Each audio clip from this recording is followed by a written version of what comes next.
താജ്മഹലിന് അതിൻ്റെ ഡിസൈൻ എങ്ങനെ കിട്ടിയെന്ന് അറിയാമോ? ഇതാണ് ഇന്ത്യയിലെ ആദ്യത്തെ ചാർബാഗ് ഗാർഡൻ.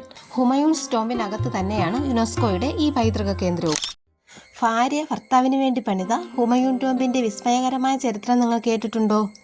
താജ്മഹൽ കാണാത്തവർ ഉണ്ടാകില്ല. പക്ഷേ താജ്മഹലിന് അതിൻ്റെ ഡിസൈൻ എങ്ങനെ കിട്ടിയെന്ന് അറിയാമോ? എവിടെ നിന്നാണ് അത് കോപ്പി ചെയ്തത് എന്നറിയണ്ടേ? അതിൻ്റെ 80 വർഷം മുമ്പ് ഡൽഹിയിൽ ഒരു ഭാര്യ തൻ്റെ ഭർത്താവിന് വേണ്ടി പണിത ഒരു കല്ലറയുണ്ട്. അതാണ് ഈ ഹുമയൂൺ ടോംബ്. ഈ ഹുമയൂൺ ടോംബ് ഇല്ലായിരുന്നെങ്കിൽ താജ്മഹൽ തന്നെ ഉണ്ടാകില്ലായിരുന്നു. ആദ്യം ഹുമയൂൺ ടോംബിൻ്റെ ചരിത്രം എന്താണെന്ന് പറയാം. ബാബറിൻ്റെ മകനായ ഹുമയൂൺ ഇന്ത്യ ഭരിക്കാൻ വന്നതാണ്. മുഗൾ രാജാവായി ഇദ്ദേഹത്തിൻ്റെ ജീവിതം മുഴുവൻ പോരാട്ടമായിരുന്നു. എന്നാൽ 1556 അദ്ദേഹം തൻ്റെ ലൈബ്രറിയുടെ പടിക്കെട്ടിൽ നിന്ന് വീണ് മരിക്കുന്നു. അപ്പോൾ അദ്ദേഹത്തിൻ്റെ ആദ്യ ഭാര്യയായിരുന്ന ബേഗം ബേഗ അഥവാ എംപ്രസ് ബേഗ എന്ന് പറയും, അവർക്കൊരാഗ്രഹം തൻ്റെ ഭർത്താവിന് ലോകം കണ്ടതിൽ വെച്ച് ഏറ്റവും മനോഹരമായ ഒരു ഓർമ്മ മണ്ഡപം പണിയണം. അങ്ങനെ 1565 പണി ആരംഭിക്കുകയും 9 വർഷം കൊണ്ട് പൂർത്തിയാക്കുകയും ചെയ്തു. പേർഷ്യൻ ആർക്കിടെക്റ്റായ മീരക് മിർസ ഗിയാസ് ആണ് ഇതിൻ്റെ പണി ചെയ്തത്. ഇതാണ് ഹുമയൂണിൻ്റെ അന്ത്യവിശ്രമ സ്ഥലം. ഇതിനുള്ളിൽ ഹുമയൂൺ മാത്രമല്ല, അദ്ദേഹത്തിൻ്റെ ഭാര്യ, മകൻ, കൊച്ചുമക്കൾ ഇങ്ങനെ 150-ലധികം രാജകുടുംബാംഗങ്ങളാണ് ഇവിടെ അന്ത്യവിശ്രമം കൊള്ളുന്നത്. അതുകൊണ്ടാണ് ഇതിനെ ഡോർമിറ്ററി ഓഫ് മുഗൾസ് എന്ന് പറയുന്നത്. ഇവിടെ ധാരാളം മുറികളുണ്ട്. ചുവന്ന മണൽക്കല്ലും വെളുത്ത മാർബിളും ഉപയോഗിച്ചാണ് ഈ ടോംബ് നിർമ്മിച്ചിട്ടുള്ളത്. ചുവപ്പും വെള്ളയും കൂടി ചേരുന്ന ഈ കോമ്പിനേഷൻ മുഗളന്മാർ ആദ്യമായി പരീക്ഷിച്ചതും ഇവിടെയാണ്. 3000-ലധികം വർക്കേഴ്സിൻ്റെ അധ്വാനമാണ് ഈ ടോംബ്. ഇതിൻ്റെ ജാലികൾ 500 വർഷം മുൻപേ എത്ര പെർഫെക്റ്റ് ആയിട്ട് ചെയ്തിരിക്കുന്നു. ഈ താഴിക കൂടെ നോക്കൂ.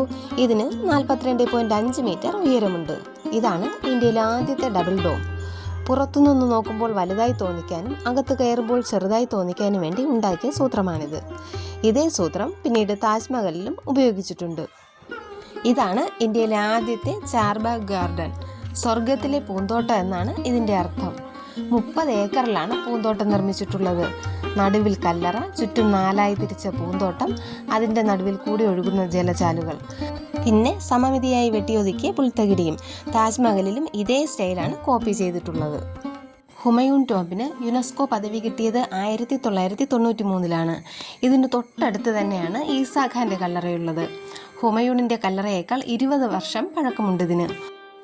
ഹുമയൂൺസ് ടോംബിനകത്ത് തന്നെയാണ് യുനെസ്കോയുടെ ഈ പൈതൃക കേന്ദ്രവും. ആരായിരുന്നു ഈസാ ഖാൻ എന്നറിയണ്ടേ? ഷെർഷാ സൂരിയുടെ സാമ്രാജ്യത്തിലെ പ്രധാന സദസ്സിലെ പ്രഭുവും വലിയ കമാൻഡറുമായിരുന്നു ഈസാ ഖാൻ നിയാസി. ഷെർഷാ 1540 ഹുമയൂണിനെ തോൽപ്പിച്ച് ഡൽഹി പിടിച്ചടക്കിയ സമയത്ത് ശക്തനായ നേതാവ്. ഈ ടോംബ് മരണശേഷമല്ല, ജീവിച്ചിരിക്കുമ്പോൾ തന്നെയാണ് അദ്ദേഹം പണിയെടുപ്പിച്ചത്.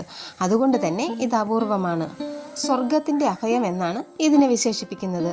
1547-48 ഇത് നിർമ്മിക്കപ്പെട്ടതെന്ന് അകത്തെ മിഹ്റാബിന് മുകളിലെ ചുവന്ന മണൽക്കല്ലിലെ പേർഷ്യൻ ലിഖിതത്തിൽ പറയുന്നു. അഷ്ടഭുജാകൃതിയിലാണ് ഇതിൻ്റെ നിർമ്മാണം. ലോധി ശൈലിയുടെ മുഖ്യ സവിശേഷതയാണിത്. ചാരനിറത്തിലുള്ള കോട്ട്സൈറ്റും ചുവന്ന മണൽക്കല്ലും നീല ഗ്ലേസ്ഡ് ടൈലുകളും ഉപയോഗിച്ചാണ് നിർമ്മിച്ചിരിക്കുന്നത്.